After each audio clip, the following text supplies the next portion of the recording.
Once there was a household of people made of paper. Mr. and Mrs. Paper and their 3 children lived happily together, and there was really one thing that they couldn't do.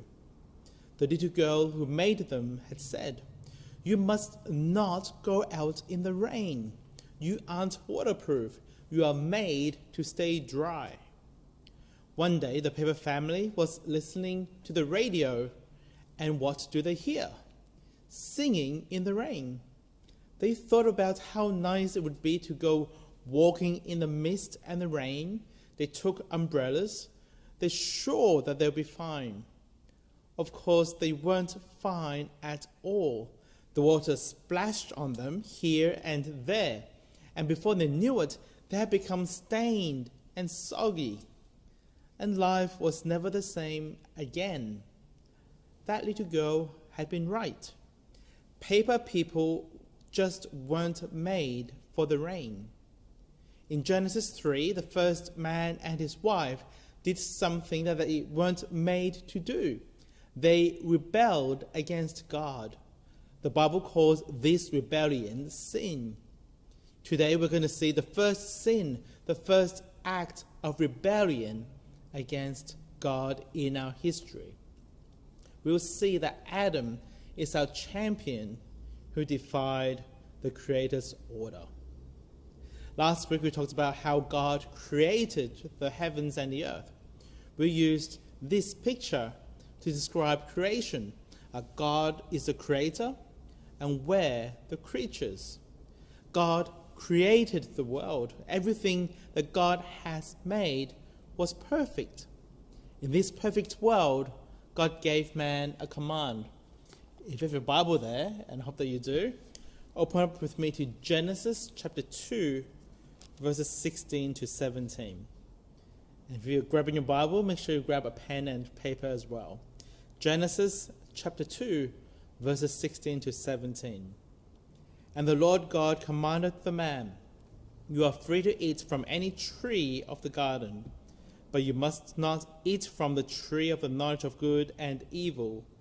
And for on the day you eat from it, you will certainly die." And many of us will know the story. Into this perfect world comes the snake. He asked Eve a question.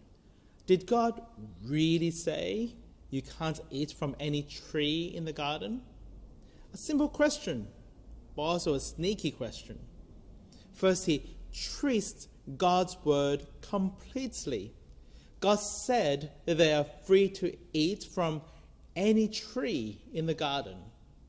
However, they cannot eat fruits from one particular tree. But the snake asked, did God really say you can't eat from any tree in the garden? Can you hear how similar it sounds to God's order, except that it's not what God said?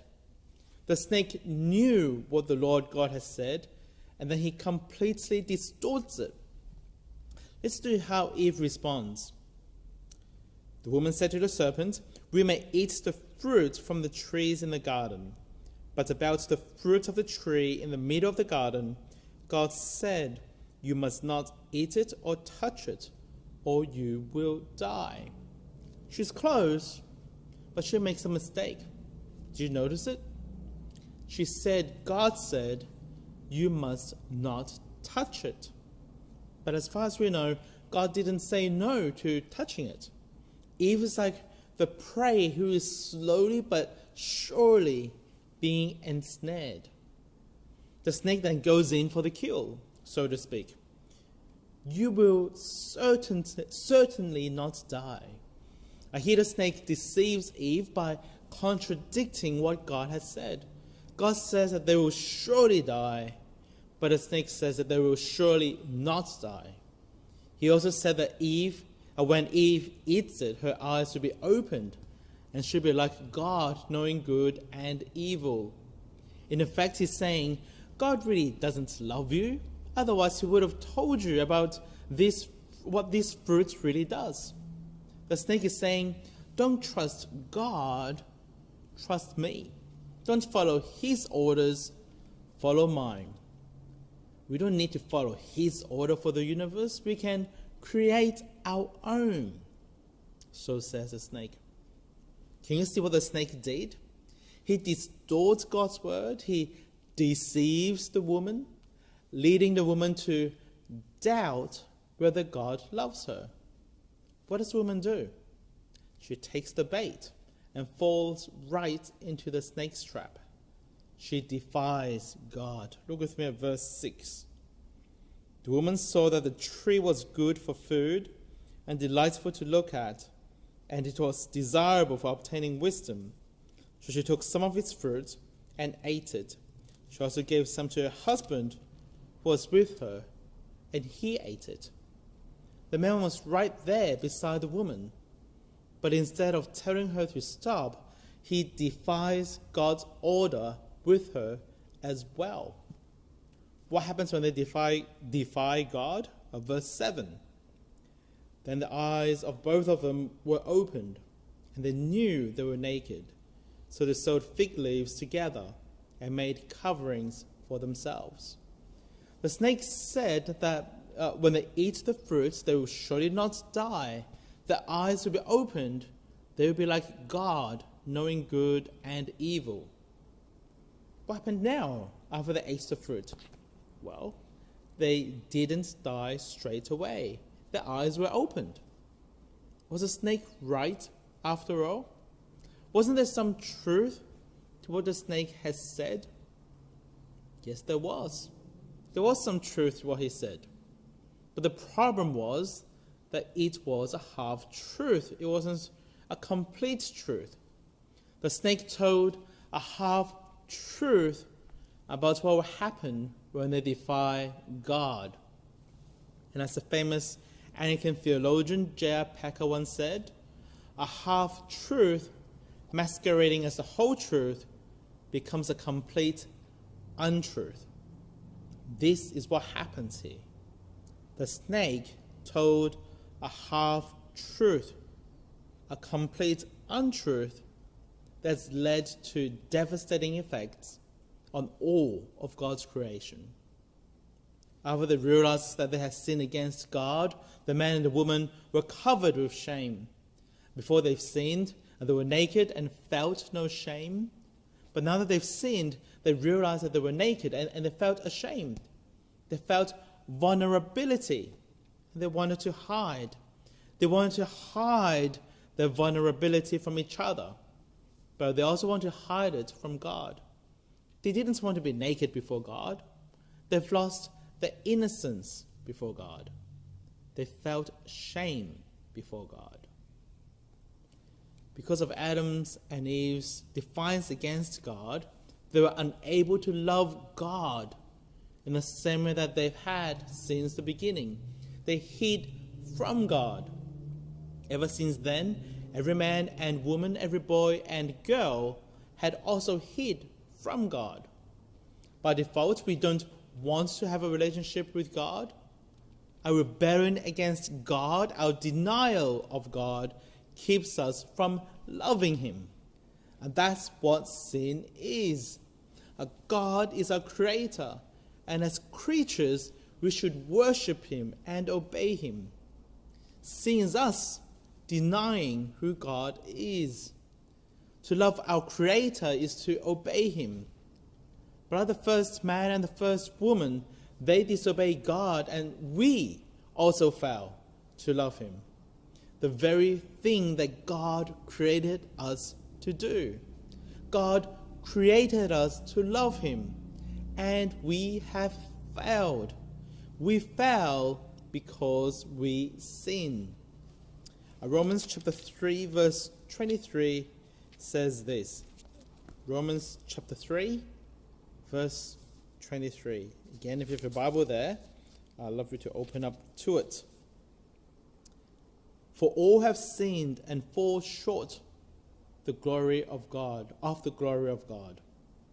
All of us have sinned and failed to love God. But how is it that just because Adam, the first man, sinned, we're now sinners as well?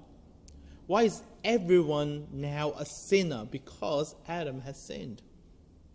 As the first man, Adam represented us. He represented the human race. He was our representative, our champion. What he did on behalf of us. It's really like this. In 2020, if 2020 was just like any other year, the many athletes from all around the world will be traveling to Tokyo for the Olympics. With the COVID-19 pandemic, it's been postponed to next year. And so next year, God willing, we'll be cheering for athletes. We'll be cheering for them as they swim in the pools, run the tracks, and as they play against other countries in the fields. We'll be filled with pride when they win gold for our country. Why are we filled with pride when they win? Because they are our champions. They represent us. In a similar way, Adam represented us. He was our champion. The destiny of the human race rested on him.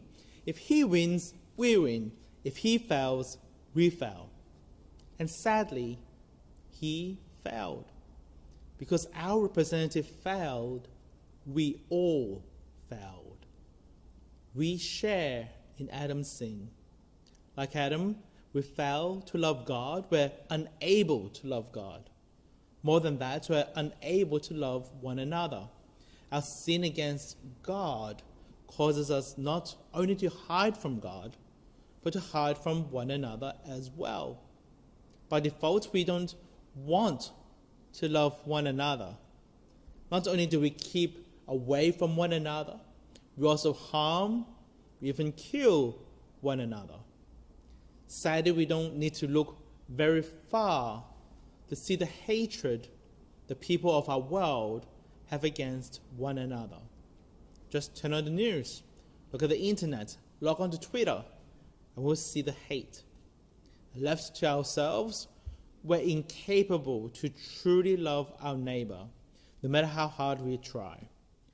Left to ourselves, we follow the steps of Adam, our fallen champion. But God would not let Adam's failure define us. He sent another champion, the Lord Jesus Christ.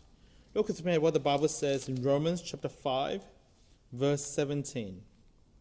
Since by the one man's trespass, death reigned through that one man, how much more will those who receive the overflow of grace and a gift of righteousness reign in life through the one man, Jesus Christ? Is this new champion, Jesus Christ, through him that we receive grace instead of death? This champion obeyed God perfectly. He loved God perfectly. He also loved his fellow men perfectly. Jesus, the new champion, succeeded where the first champion had failed. The first champion failed in the Garden of Eden when he listened to the lies of the serpent. The new champion succeeded in the wilderness and resisted the temptations of Satan.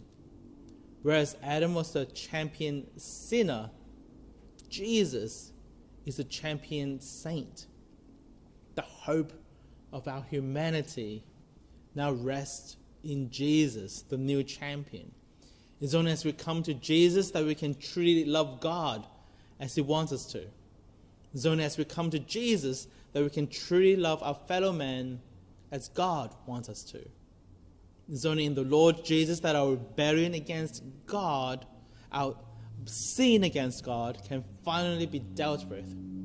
Jesus is our only hope. He's the champion who will lead us to God. We're going to find out more about how Jesus leads us back to God over the next few weeks. But for now, this is what our champion summons us to do. Satan has distorted God's word and then he led the woman to doubt God's word. The woman was then deceived, and she, along with her husband, defied God. Satan knows God's word, And he wants to distort us to make us doubt God. And so what do we need to do? We need to make sure we read God's word. Keep reading God's word. Keep studying it. When you come to church or watch the sermons online, get some paper. Take some notes. When I read the Bible in the morning, I take notes. So here they are. They don't have to be long. Just reflections on what God says to me. How about you? What do you do to study God's word? Second, watch out for sin. While some sins are obvious, they often start off being very subtle. It's just a white lie. It's not a sin. Or yes, it's not the whole truth, but it's not a sin. That's exactly how sin starts. It starts off subtle. It looks attractive. It might even look like it's the wise thing to do. Just like the fruit that the woman took a bite of. Satan comes in uninvited and tells us this lie. Go on, do it. It's nothing. After we sin, he tells us, look, it's all over for you. You've lost everything. But that's a double lie. It's a double lie because Jesus, the new champion, has come so that there's now forgiveness of sins for all those who turn to him. Yes, we have sinned, but because Jesus has died and paid for our sins, we now have forgiveness. That doesn't mean that we keep on sinning. Jesus didn't die so that we can keep on sinning. But Jesus has died for us so that we won't keep on sinning. Jesus has died for us and conquered sin on our behalf. He is our champion. And so here are the three questions for today. How do I read God's word? Do I read as part of my religious duties on Sundays? Or do I listen carefully to what God is saying? Question 2. How have I failed to love God and my fellow men? Question 3. How can I honor Jesus by staying away from sin? Friends, we are just like the paper people, soaked and damaged in sin. Thank God that he hasn't left us, but has won us back to him through our champion, Jesus Christ. Let's pray. Father, you know how we have failed you. You know how frail we are. You know that we are of dust. Father, help us to be humble and help us to know our weaknesses. Thank you that in Jesus, you've restored our relationships. In Jesus' name we pray. Amen.